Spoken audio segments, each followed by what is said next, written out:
So there's this concept of a male living space that I see floating around the internet every so often.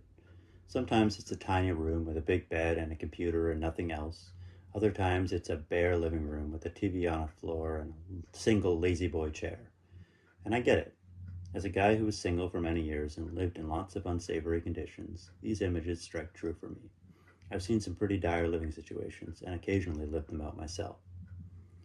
Usually, these male living spaces are presented in a negative light. They're soulless, they have no personality, they represent a man stuck in his ways. And while all this is true, I tend to think of these in a different light. I see them as affordable, functional, minimalist spaces. They're utilitarian in nature. If a guy knows that he spends most of his time sitting around watching TV, then getting a lazy boy and a TV is actually a pretty reasonable investment. Of course, the most extreme versions of this are still pretty unhealthy. I've seen men who get stuck in a hole, and it can get pretty unpleasant. Usually, if they're living this way long term, it's a symptom of depression or alcoholism or just not having anybody in your life. But as long as it's a step in a process and not an end goal, there's nothing wrong with focusing on essentials first and then gradually developing from there.